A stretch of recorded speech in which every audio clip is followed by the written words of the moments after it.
oops. Does it look okay? Yeah. Are we here? We're here. Hi guys, I'm Maya. I'm just gonna help it flow a little bit. Oh. So Erin, do you wanna just talk a little bit about your book and why you decided to write it? I do. Inspiration? I'd love to. So the book, the pink book all around us is 3 Minutes for Mom.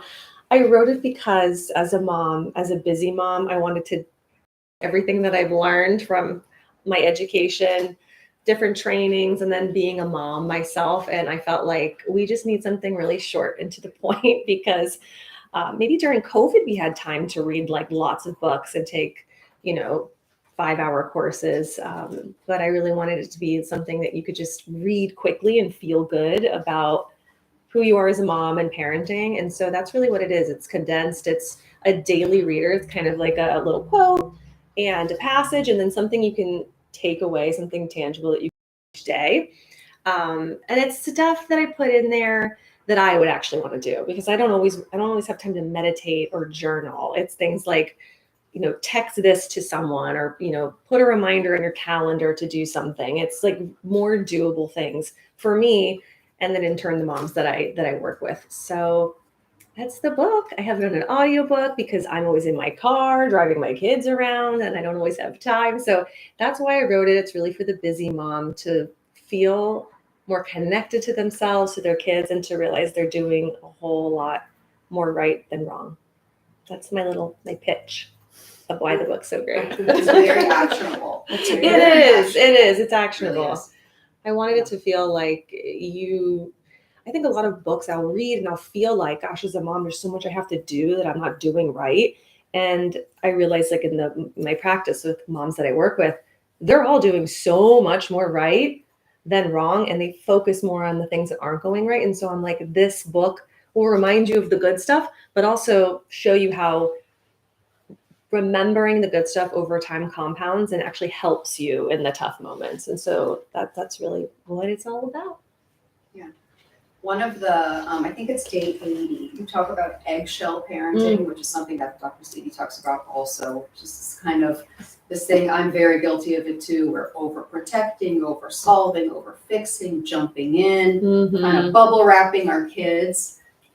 Is that something that you guys want to talk about? We will. I think I would love you to start with what you're seeing, if that's true, because I know it is true, at least in my community. A lot of us are really overprotective and trying to do so much for our kids. Yes. Is that what you see? Absolutely. And I think that's part of why everybody's so stressed and exhausted, right?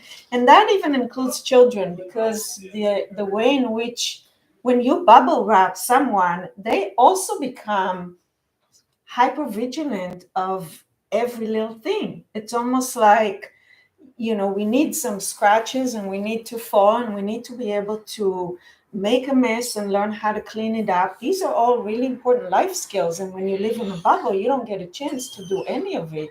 And so what are our children learning is that life is extremely dangerous outside that bubble because mom or dad, but lots of moms, I'll do it. I'll fix it. I'll make sure that it doesn't happen again. And, I'll talk to so-and-so and all of that.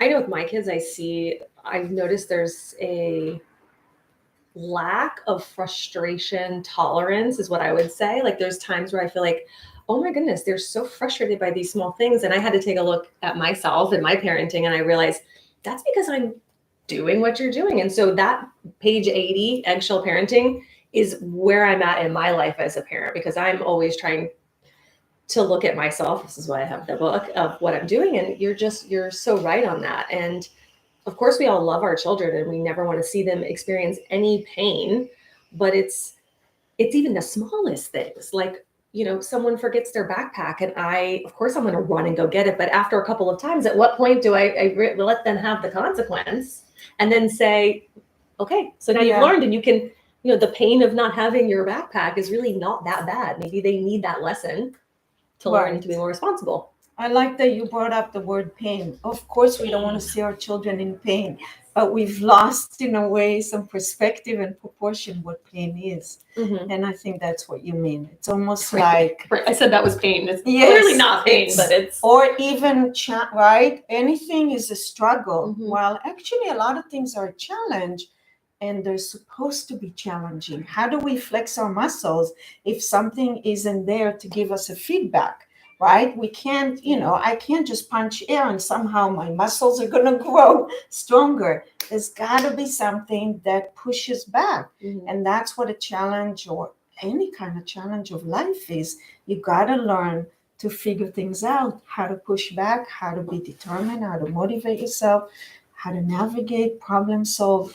So all of that is very important when we come back to, I don't want my child to suffer. They're not suffering. We have to have Well, some so- perspective about that. I don't want them to have pain. Of course not. But these are important But I'm pains. suffering when I see them in that. So I think that's what it is that like I am experiencing as a mother, and I notice this with the moms that I work with, it's very hard for us to see them struggle. And so that's when you have to look more at yourself and say, okay, at what point am I doing these things because I can't tolerate seeing them go through a struggle?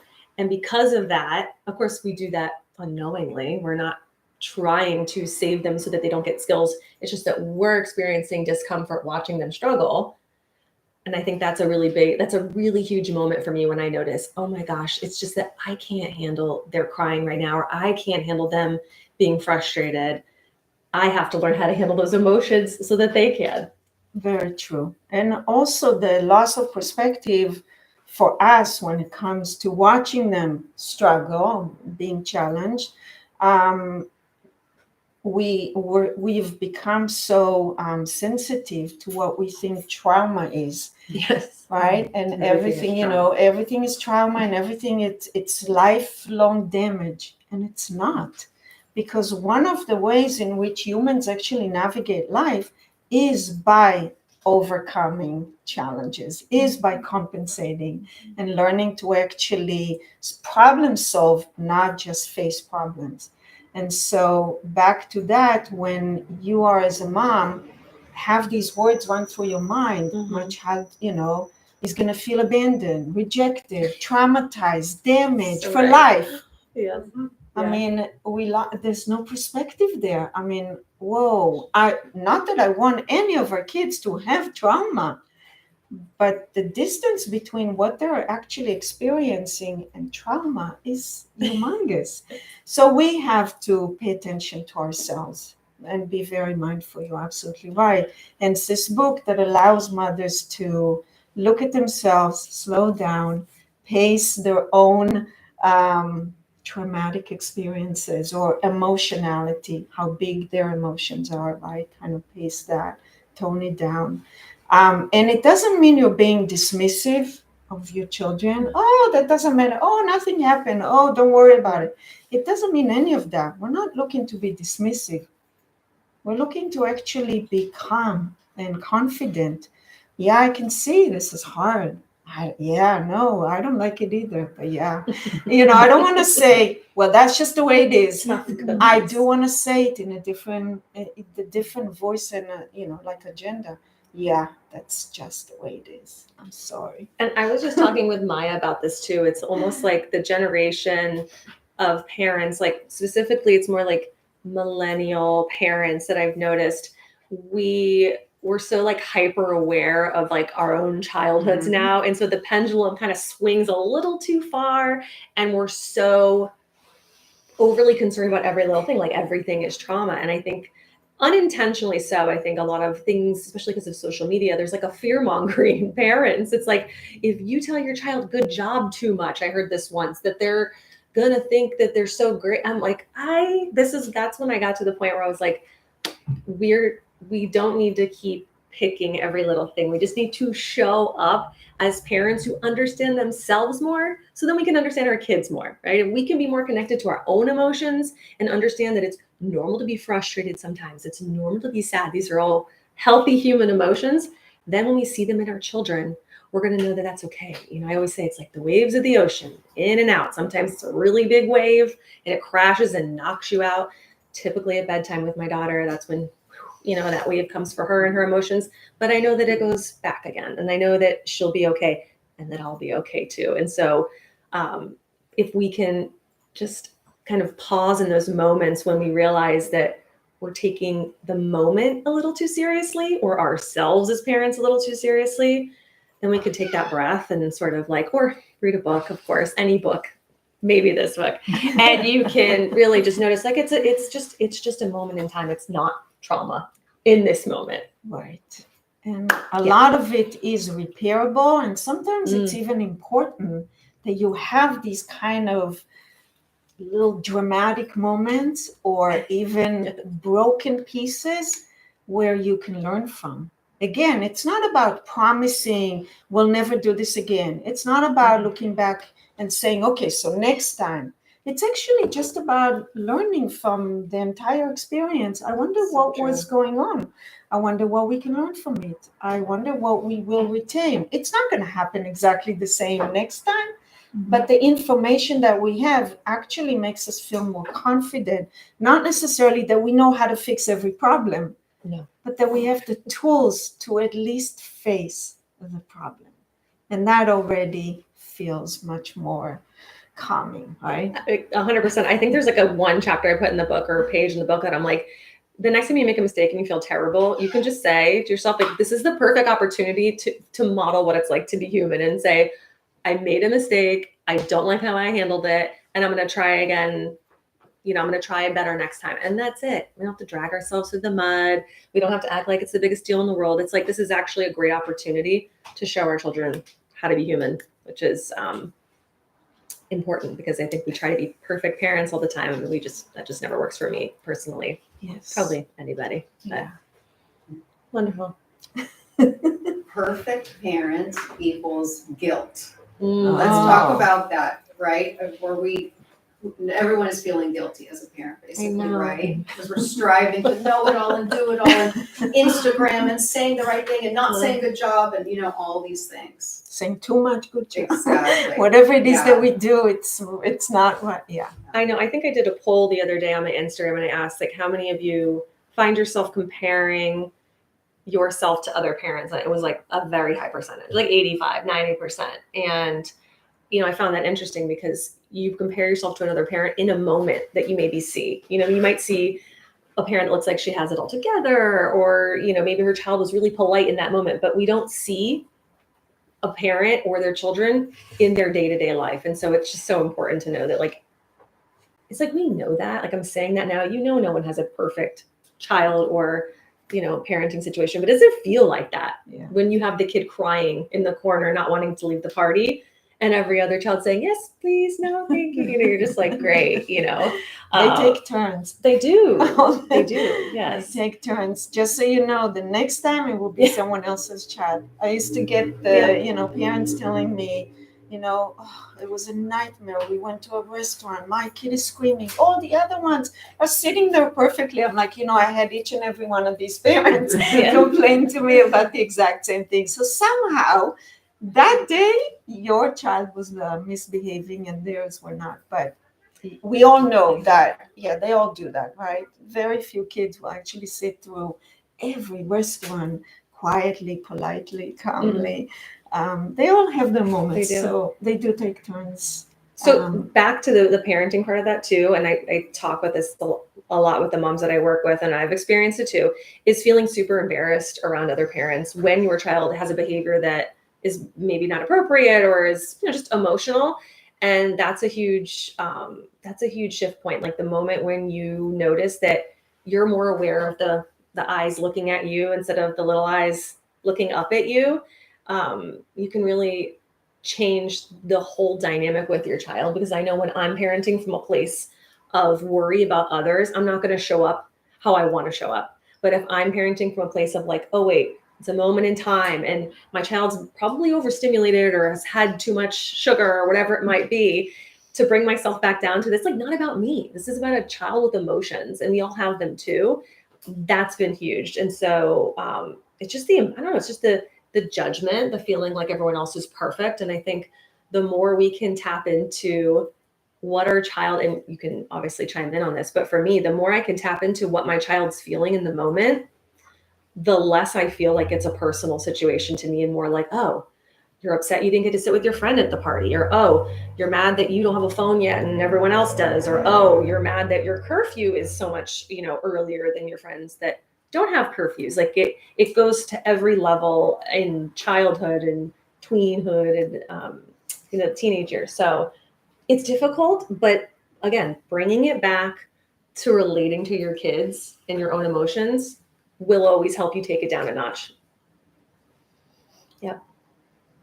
Yeah. Can we ask questions? You Yeah, can. absolutely. We're here. I think if we think about, you said millennial parenting, if we go back to the boomer generation, our grandparents' generation, nobody had anything to go off of but their own instincts and maybe, what their friends might have been doing or telling them to do.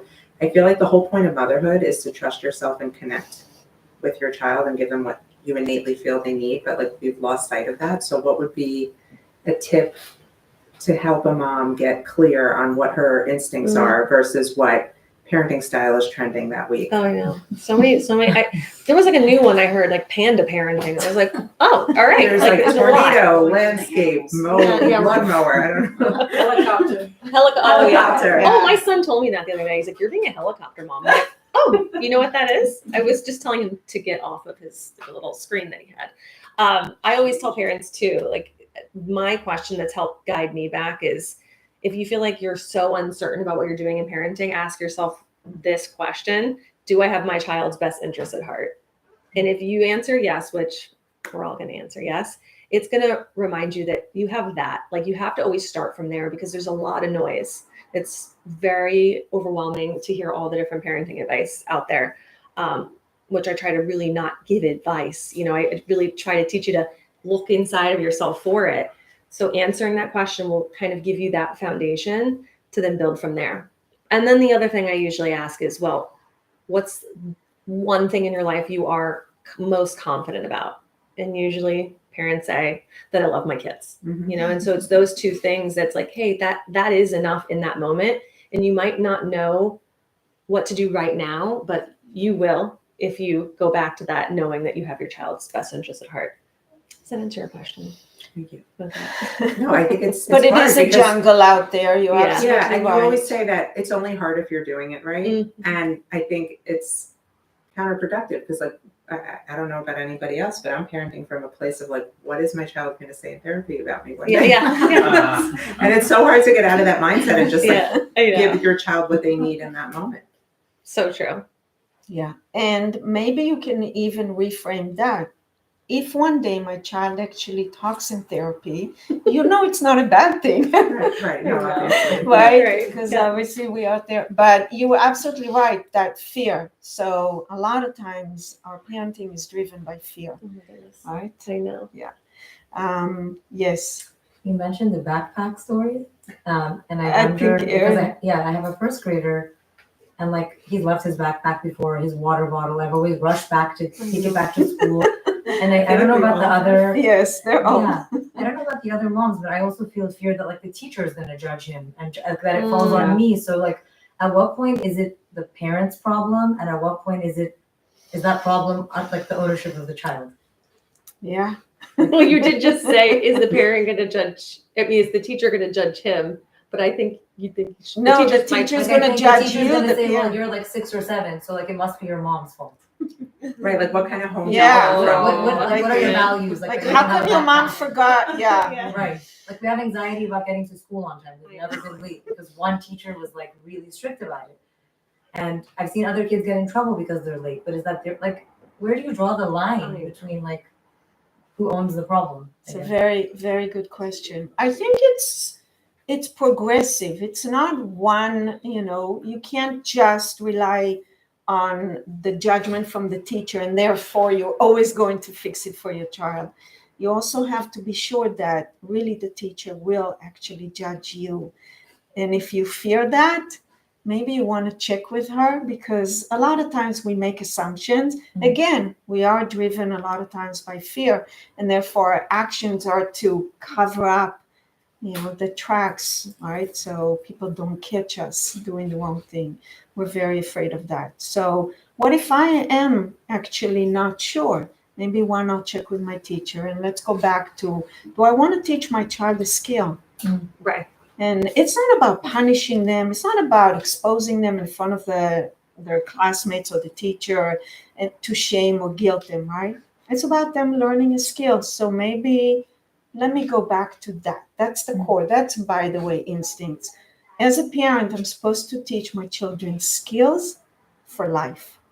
So think of how much you need to, in a way, weed away the judgment, the fear, and go, do I want to teach my child to be responsible? Yeah, okay. Let me just focus on that and see how I do that.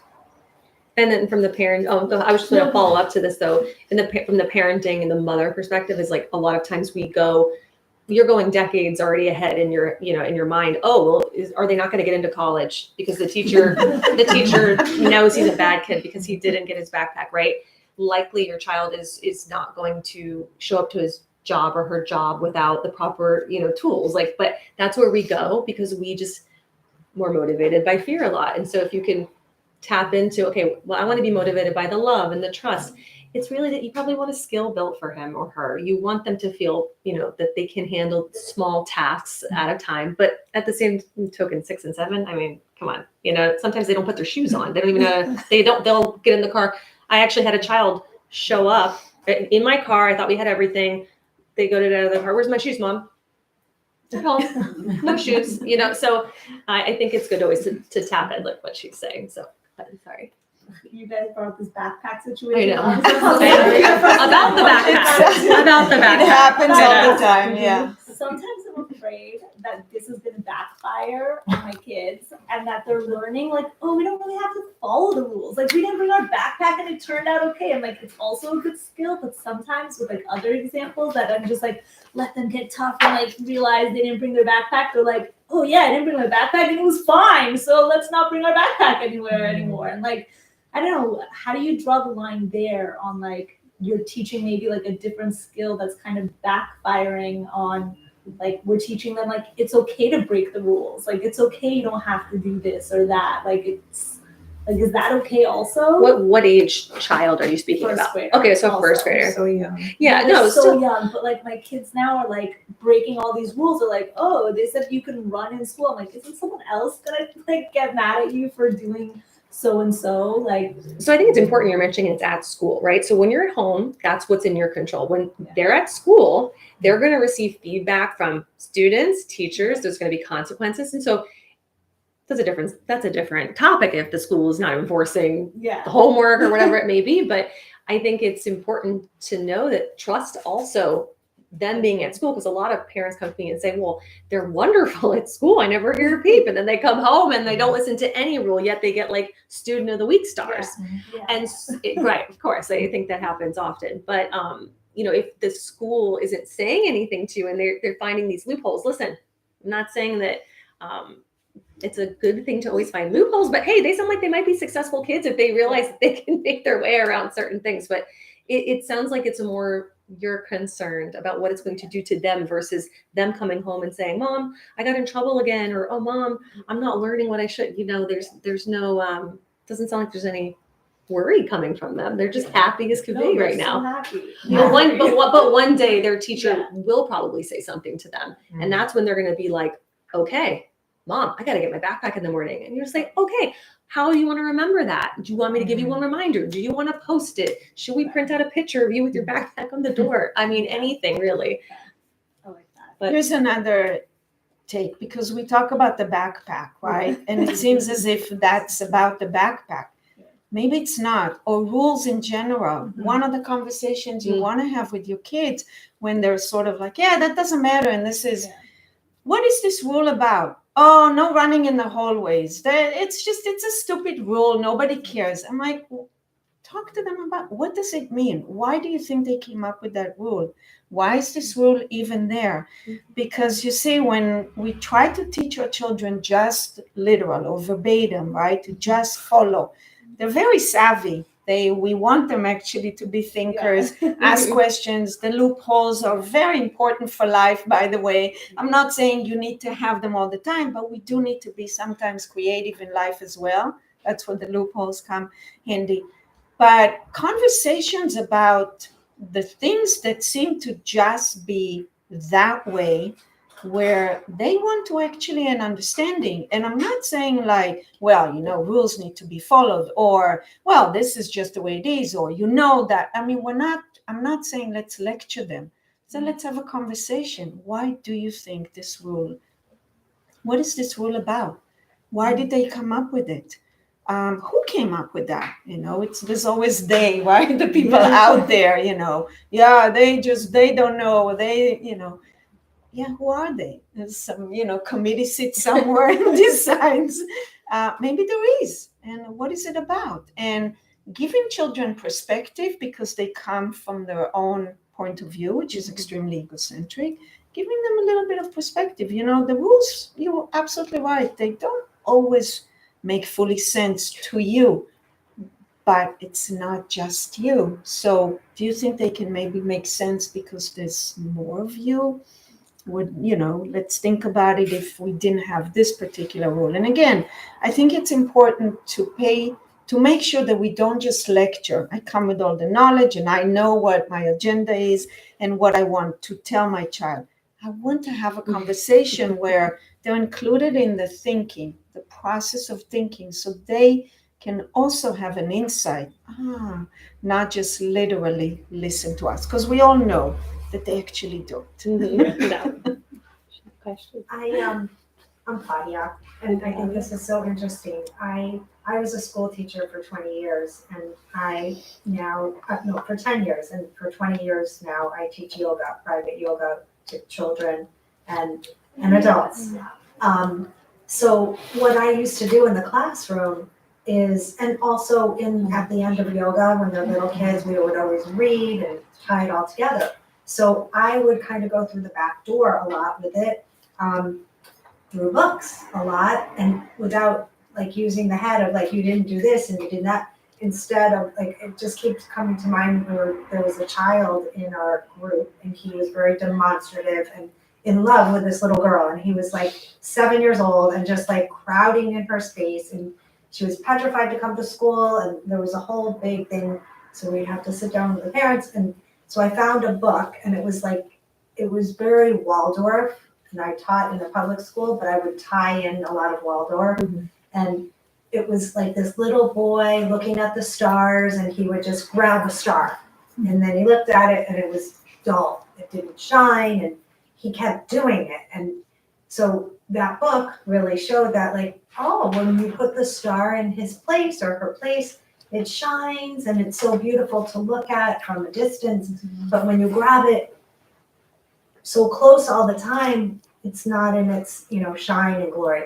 And so the mother read that book to the little child, Erin, like every night for a week. And he kept asking for it. And without me talking to him or even the mom, really, Ariel was just like in her spot. He got it with a little cueing of like, isn't Ariel pretty over there doing her little work, and he just got it for himself. So I totally agree with the underlying, subtleties, as opposed to like the experience is so important, that experiential background for them to tap into for themselves of like, I need to bring my backpack. Mm-hmm. I think that wisdom pops sometime, somewhere. Yeah, right, and that's more sorry. Yeah, no, so back to, talk about what is the backpack about? What is it all about? Why do we need the backpack? You're absolutely right. You do just fine without it. So why are we so keen on the backpack? Maybe we need to give it a second look. Oh yeah, it has my water, maybe a change of this, maybe that, carries my books. Oh, okay. I mean, what you're saying is like helping children, you lay out the information and help them actually grab on it with their own logic and sensibility, rather than us always just giving them the Mhm. information, which we do, and that goes back to us being extremely present and involved with wonderful, but they do have their own mind, and we have to remember that. So let them learn on their own, which is part of life skills. Yeah. My daughter's principal, she's in fourth grade. After the winter break, we came back and there was a big sign in the office that said, if your child forgot it at home, you're not allowed to drop it off. Like, we won't take it. Because I live in an area where all the moms are like, "I'll be right there, be right there," and everybody would be showing up like halfway through the day with stuff, and she will not allow it, and people were so mad. But I'm like, I don't know. I think it's great. I'm sick of running back and forth to school all the time, and also, what does it teach your child? Like, Yeah. find a way to stay organized at home. Have a checklist in the morning. And what it's was easy to easiest- say, but The boundary was set for us as parents. Right. That's why it was easy. right, she was sick of us, Right? not the Because kids. it's like, that's the rule. Yeah. But we're just like, Mhm. we want to. Yeah. do So think- check with the teacher if she really is judgmental. you She know, already wrote it's the email probably sitting here. She's like, we need Isn't a new there rule. room for both though? Like, you can bring them the backpack and also have a conversation with them about, like, maybe I am an eggshell parent a little bit, but my mindset is like, sometimes they're so stressed out in the morning. They're worried about the social pressure. Now it's my daughter with her hair. If it's not brushed right in a certain area, it's like, by the time we get out the door, we're lucky to have gotten out the door. So if she does forget something, it's annoying. And I will bring it to her, but the conversation later is like, how did it make you feel in that moment that you didn't have what you needed? Mhm. And do you want to feel that way again? Because I'm not always going to be able, like, isn't there room for both? I don't know. Well, I think I'm a there little is. soft. And I think teachers, going back to that, I mean, the teacher actually is interested in having the children have independent skills. She wants them to, right? She needs that for them as well. So maybe you are in on this together, right? oh, I like that. In on it together. That's true. We are. Yeah. We both, he forgot the backpack or he's not really responsible for that. Let's see what we can do to help him learn or gain the skill, right? Because that's where we're headed. It's little by little, I always think of when your child learned how to walk. You did not take their legs or right. You didn't. You stood there. You didn't let them bang their head, and you were there helping, chaperoning, coaching, cheering, but they did the walking on their own. So That's so powerful. I love that you said that too, because it's the same thing when your child's learning to speak, right? You don't punish them when they say the wrong word. You don't get upset with them that they haven't started speaking yet. When it comes to learning our emotions with our children, we get so upset when they haven't learned how to express their anger or their sadness. And so that's another great, like, we're so focused on making them get everything right and being ahead of the curve or meet the, what is it?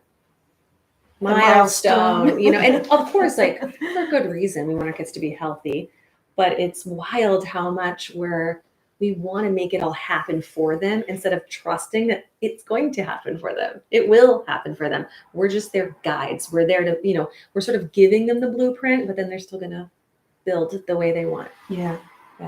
Even writing, think about your children learning to write or read, right? I mean, there's so many skills. We're there. We help. We sit with them. We definitely coach and cheer and prompt, but they still have to move their own fingers. We don't take their hand and write it for them. So we hired the tutor and the and handwriting they coach, still, the OT. right? Yeah, Yeah. you're right. We do a lot of that to make sure that they get the skill, and they still do need to get the skill with their own body, their own mental capacity, their own even personality, because they don't all do it the same way. They don't. They're like same parents, completely Same different parents, child. very different children. Absolutely. Yeah. Which means, and that's a good reminder, that it's not all up to us. Remember, we are not truly controlling it all. We want to have sole control, right? As if everything they have in them, we somehow put it there. Yeah. Not really. You can take credit for the good. The bad's the dad. Sure. Or someone else. Grandma, kidding. grandma, right? Erin, you mentioned something that stuck with me, which is how Did they're I? generally good in school Mm-hmm. and or let's say, I'll speak from my experience, my kids listen really well with my husband, and it's like they're saving all their Yeah. stuff for me. Mm. And I'm like the safe person, okay, but Yeah, great. too safe. Yeah. Like, where is the line where it's too safe? Like, come on, all of the stuff kind of unleashing on me. Mhm. What do we think about that? Or I feel like you have so much to say on that, but from the parent part, what I'll just add is that Yes. preparing for that, knowing, not anticipating it in a negative sense, but knowing that, you are there. Yes, we're their safe space. Yes, it's their home. They're so happy, they don't seem happy to see us, but they finally can decompress. And depending on the age, they're really able to just take a breath. They have to be on for kids, for the, the teachers, for their studying, all of that. So I know for me, I'm always just less is more words, because I know I used to be like, tell me, how's your day? What's going on? And my kids just looked at me like, I don't want to talk to you. Like, they just want to be in that space. And so I think, again, preparing the parent for those moments that your kid isn't there. I know we want to hear how their day was, because we want to check off, was anyone mean to you? Did you have any homework? What do I have to do? But it's like, take a breath and remember that, wait, like, they're just finally able to take a breather. And so I'm always just reminding myself, so happy to see you. I missed you. Here's your snack, or like their fourth lunch or whatever they're having, as they eat so much now. And then I wait for them to sort of share what they need to share, because, forcing it or expecting it is pretty tough, especially with the tweens. Yeah, I think, what Maya was also referring to is the fact that they do have a different relationship Mhm. with the different parents, right? Yes. And that is just, for the most part, what it is. There is always a parent that feels more like the punching bag parent, the one that the kids take it all out on them. Sometimes, I can tell you, because there has been studies about that. Is it really like that? What happens when a dad, let's say, spends more time with the children than the mom, right? Do they become the punching bag? Dads are just different. They're a different, species altogether. And so children respond very differently to the maleness, and that, not with, we don't have to make it so distinct, male, female, but there is something to do with that. The way, even the voice of male, like, men have a different voice that affects children, and we know that affects their brain differently, because they have a lower voice or a lower tone that resonates with the brain. We have a much higher pitch, right? And so our children actually tune that out, stop, as opposed to stop. And men, I used to practice that with moms. I said, see how a man speaks from down here, and that actually resonates. But these are just subtle differences that make a big difference in the connection, relationship. I want to interject too. Something that I've noticed is, like, well, I'm away right now, right? So my husband's with the kids. He's doing bedtime. He's probably, maybe they're up watching this. I'm not sure. So hi, they're watching, but they should be asleep because we're on the East Coast. But I noticed, like, I worry, okay, I'm the one that listens to this one about their problems. But guess what? It's actually really nice to give them the opportunity to step in and do it their way too. And so that's like a learning lesson for me, that I'm like, you know what? You can handle it. And then it allows your husband and your kids to realize that you're not always going to be there as their punching bag, and that they can find other ways to communicate and connect, right? Even when they don't, even maybe not with the parent they prefer, but they will. And I think it's good to give that freedom and, like, allow those relationships to develop further, because that's exactly what happens with my husband when I'm gone. My kids will tell me when I get back, he does a more fun bedtime. And I'll say, sure, fine. But it's good. They get that time together. They play video games before bed when I'm not there. So I don't know if I love that, but that's okay. Yeah, It's we're having fun. definitely a Yeah. different relationship. And I often say it's really important for children to actually have different relationships with different people. We don't all need to present to them this united front constantly, because that's not real life either. Mhm. They have to learn to navigate differences, different personalities. They do have, I mean, we know we have different relationships with different people. We're not exactly the same with everybody. And that is an important part of the human condition, that ability to navigate the social scenes in such a way. So our kids being exposed to different people, and that includes extended family that are very different, and sometimes, oh no, we don't like what they say or do. We're like, we have to sometimes kind of like bite our, tongue and go, it's okay. It's actually important for them, when we talk about it takes a village, Yeah, it does. the village part here is the fact that our children are exposed to so many different people that are different from one another. Not all see the same, think the same, know the same, treat them the same, and so on and so forth. So back to, at some point, you also want to set boundaries for how much of a punching bag I need to be, right? Totally. I mean, absolutely. I'm not, just because I know that I'm safe and you feel a little bit, sort of more confident or comfortable with me, doesn't mean that, you can just basically, You anything can be goes. mad, but you can't be mean. Yeah, no. This is I the mean, phrase. This is what I say over and over again. yeah. He'll get it one day. But like, how many times do you say it? A lot. Because I think you mentioned one time you said like, "Oh, I see you're really angry, but you cannot speak like that." But they continue, and then you repeat it, and like, at what point, like, how? At what point? Yeah, so like when that happens, so I'll tell you again, I have an 11-year-old and a 9-year-old. So if someone's speaking to me harshly and like in a way that's unacceptable, I will say that to them.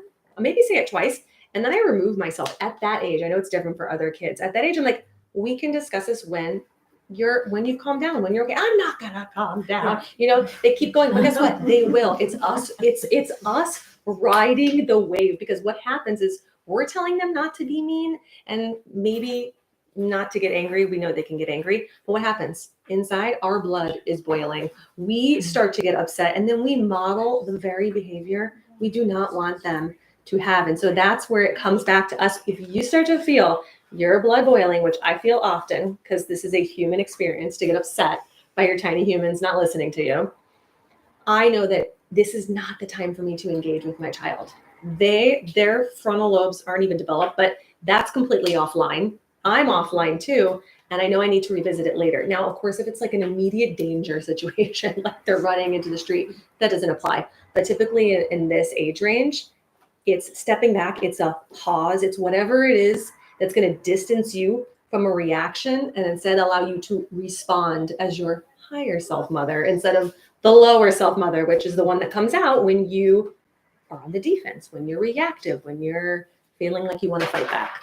But it's a lot. It's saying it a couple times and then saying, you know what, I'm not going to play the game. Like, don't take the bait again. Because if they're gonna, you can't tell me what to do. Yes, I can. Now, you're in a power struggle with the child that's like, you have the power.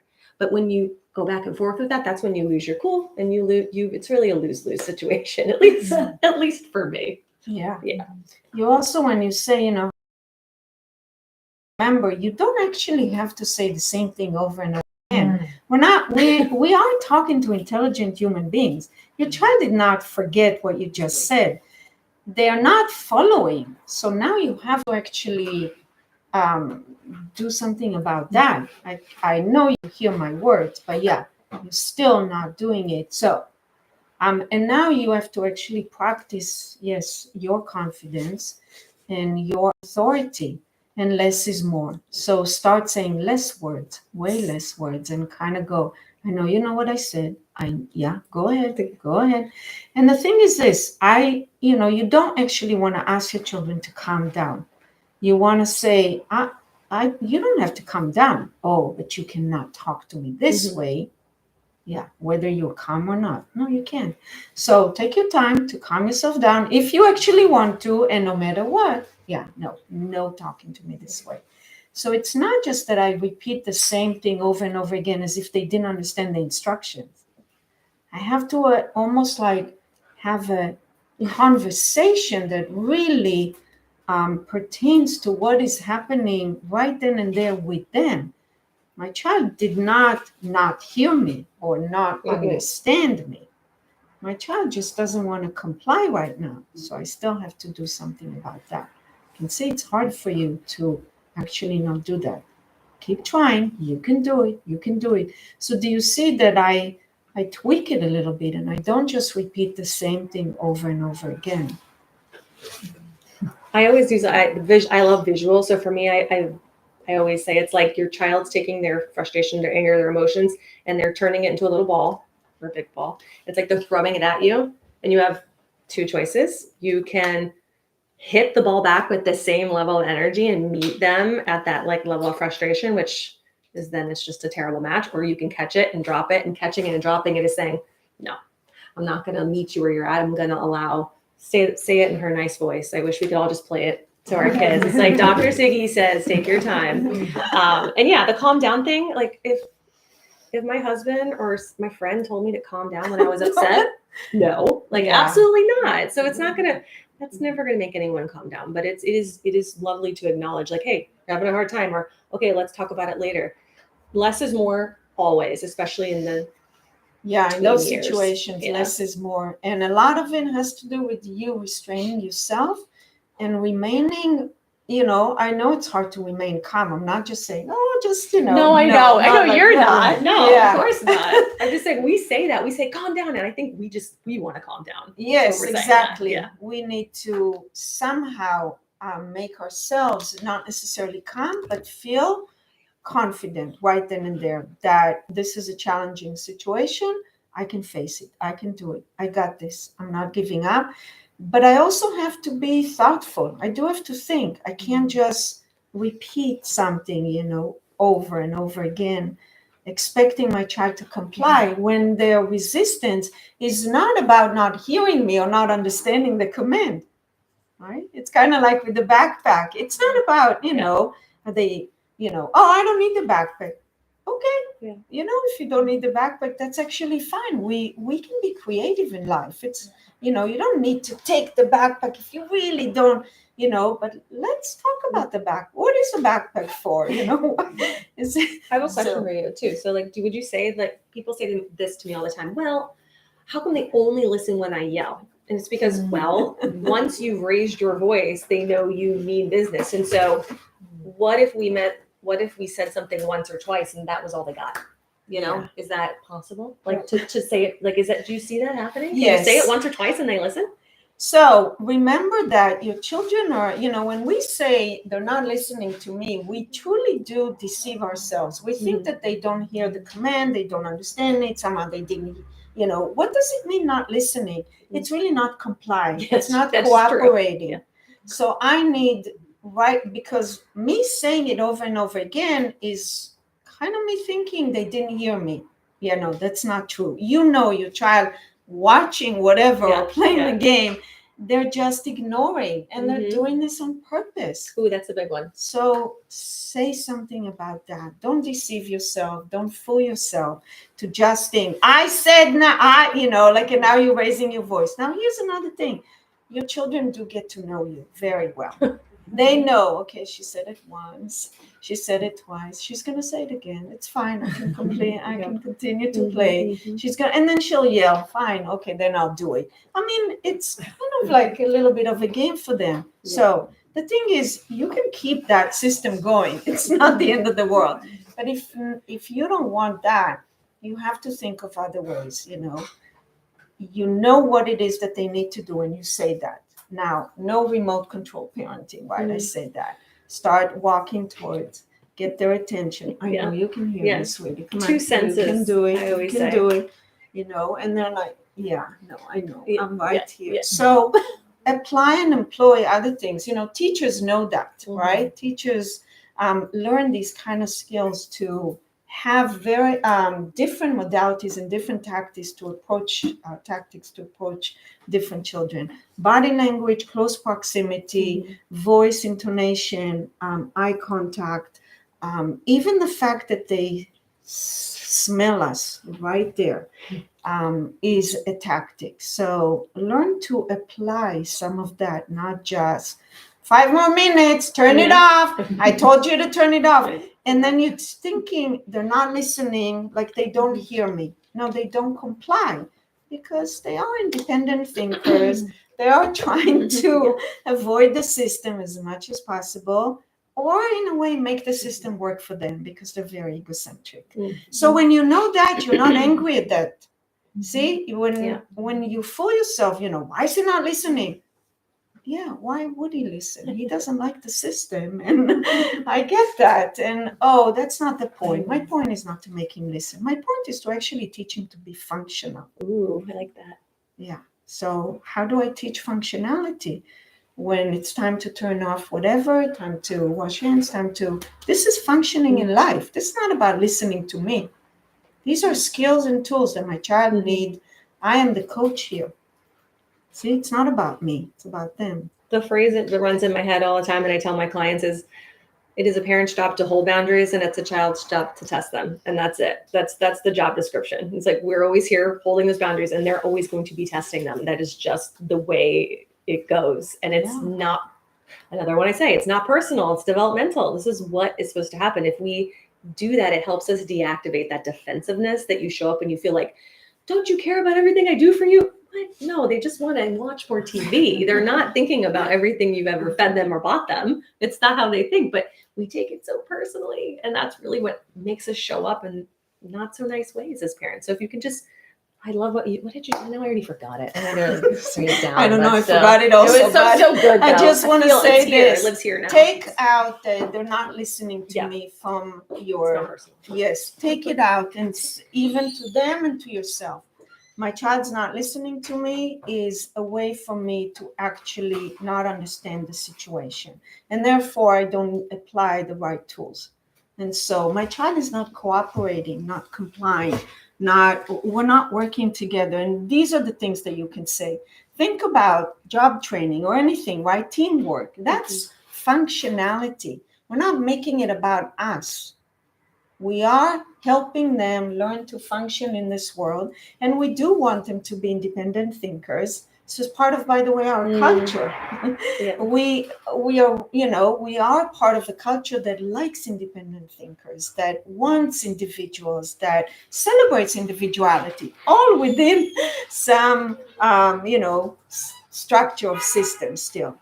So think my child not listening to me is really the wrong way of approaching children altogether. Yeah, my child's not working well with me because, I get that. Okay, I need to still help them learn the structure, learn routine, learn what's expected of them, and think of how schools do that and do it, in a way where most children actually function pretty well at school. Obviously, they can actually, I want to take that word again, listen, they can comply, they can cooperate, they can function. Yeah, so don't make it about yourself. He's not listening to me. Yeah. I have a question about apologizing to your kids. Because I do it when I make a mistake, but it's starting to feel like either it's not going through or like I'm just repeating myself like very the same, or like it'll seem like it went through, but the next time something happens, it's like, well, you yelled at me and you did this, and like, I don't know, are there like different ways to apologize or like, mend mistakes that you kind of made in parenting? I mean, I think an apology is great, but it's short and to the point. You're not trying to prove yourself. You're not trying to, make them believe it. It's more for you to say, like, I don't like what I did. Let's try again. It's funny. You're saying it's not getting through to them or to you because you keep doing the same thing, or is it you feel like they don't? What do you mean that it's not actually getting through It's to like them? different things. So Okay. like, for example, the other day, I like pushed him and he's like, well, you pushed me this time and you poked me last time. Yeah. You did this to me that time. And I was Oh my like, gosh. Oh, so he's like taking inventory. I guess I yelled the other day and I heard him like telling his dad, like, it's so unfair. Like, she's allowed to yell at me, but I'm not allowed to yell back. And I was like, poor thing. Like, I'm trying. And it's just like, that's the thing. It's like, I'm making mistakes. I know. And like, I make mistakes too. Do you see how I did that? Like, I love using a more playful, like depending on their mood, right? But like sometimes my kids are like, it's not funny. But you want to be a little more playful to say like, hey, like, I know, why do I keep doing this over and over again? Like, I really need to figure this out, and you can be playful with that. Like, why don't you know, it's a good one I love to do. And they're like, if they're like fun, like they like to act out things. I ask my kids like, okay, you be mom or you be dad in that situation. And they're like, no, they'll just be so fun. And it lets you off the hook of feeling like they're so awful, because you're probably not, because you're like sitting here spending an hour of your night wanting to listen about parenting. But it's just so helpful to sort of break that feeling of like seriousness or dragging yourself through the mud and just making it a little more playful and seeing maybe how they might look at you. And it's a good laugh, actually, if you try that one. Maybe. I Yeah. like that a lot. Yeah. Yeah. And also, it's not necessarily, remember where we started with the pain, the trauma, the damage. Yeah. I mean, we can't, he's like, you did this, you did that, Yeah. and this, you did. It's Yeah. like, you don't constantly want to say, I'm sorry, Right. because Yeah. let's kind of break it down. Wait, tell me, what actually happened? You pushed me. I don't know. I mean, hey, obviously, I don't want to hurt you, but I'm not really sure that that's exactly what is going on. So we also have to really be careful about that. I feel like if you're feeding into it in a sense, that he's not like, feeding into I that. gotcha. Right. He's like writing a report card for you. Yes. And back to him in about, he's bubble wrapped, or what's he going to tell the therapist one day? It's like there's going to be some bigger problems than that. But you see, every little scratch is not a scar for life, and we need to get some perspective and help them. Again, I don't want to be dismissive of it. Oh, I didn't do anything, or stop, or I don't want to patronize like that. But I want to give my child a perspective a little bit, like, sweetie, it really is okay. No, it really is okay. There's room in every relationship for a little bit of what you call it, like tug and pull and push, or right? I think closeness causes friction, and in any type of close relationship, we do step on each other. We can't constantly complain, and someone always like, I'm sorry, like that's what it sounds like. It sounds like there's a pattern maybe happening, and he's realizing, ooh, I get a reaction out of it. And so it's not dismissive that if you pushed him, of course you can say it, but it's short and to the point. Same thing with validating feelings. It's this whole thing. Oh my goodness, you're so sad. No. Like, this is not, a child doesn't need a therapy session for every emotion they're experiencing, let alone every mistake you make. And so it's that confidence that comes from in yourself. You're like, you're a good parent. You have your child's best interest at heart. Start there. And then you can sort of see if you really need to apologize, sure, sit down and look them in the eye. But most of the time, it sounds like he's on to something. He knows he's going to get a little rise out of you. I guess it's like things that wouldn't allow him to like do to his siblings. Like if I pushed him like that, like I wouldn't be okay if he like did that to his siblings. So he's like, hey, like that's not you're fair. Pushing me, like, but you're telling me not to push, or like you're yelling at me and you're asking me like not to yell. And I'm like, you know what? Like, you do have a point. I did make a mistake. I shouldn't have done that, and I'm learning. And then like, I don't know. Sometimes I feel it's like also it gets not a little redundant. Yeah, and, it does get redundant. They're right at the same time. Not necessarily, because not necessarily. They're not always right. They're right to feel what they're feeling. Yeah. They're not always right in general. Exactly. I love when you And say so, so when he says, well, I'm not supposed to yell, and you yell, and you're like, and that's not fair, and I can't do this to my siblings. You're right. You know what, sweetie? We're not the same, actually.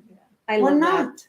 And that's actually okay. We are not the same. We're not supposed to be equal to our children. I mean, we so need to be above and beyond them. Life is a jungle for them. Think about it. Children cannot survive in this world on their own. We are their protectors. So we're not equal. This is not like we are constantly in the sandbox with them playing and everything's the same. So you can actually at some point, it's not the rules don't apply to me, or it's not that kind. It's just like, this is the complexity of life. It's not the same, sweetie, and we are not the same. I'm sorry. Why can you watch as much TV as you want? Why can you go to bed late? I mean, it's endless. And I know they all say stuff like that. you're absolutely right. I can. We're not the same.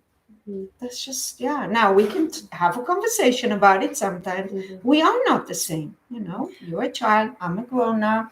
I don't ask you to drive a car. I don't tell you to go, go to work and pay the bills. We're not the same. Yeah. And I know we have to wrap it up. So I was gonna say back to your question of like, the confidence. And it's like, I think that's why, and what I pack this with is that like, it's really getting more connected to yourself so you can parent authentically instead of what do I say? What would Dr. Siggie, I mean, I ask myself that a lot, what you would do in situations, but when you parent from a place of like knowing yourself and being more connected, you don't have to overthink it. Sometimes you're like, hey, I didn't really push a kid, maybe I didn't say it that way, but it's so important because we're just like, how do I get it right? We're not going to always get it right. And it's fair doesn't always mean equal either. Something I always tell my kids, like, because there's two of them. Fair doesn't mean equal. Doesn't mean just because you got 5, you get 5. It does sometimes. Fair is not. It's not So necessarily equal. so again, like the more you can just like tap into the things that are like super true for yourself, like by asking that question that he was kind of, they know how to get to yeah, us. and not because they're evil, manipulative beings. They know how to survive and get what they need, So if we think of it that way too, but I know we have to say goodbye. Maybe one more time. Well, thank you guys so much. I see her That over was there. amazing. Yeah. Still asking their questions. We have books for sale, and I'm sure she'll sign them. And sure. You can continue to ask her your questions. Thank you guys so much. Thank you. Thank you. I feel like you said that, right?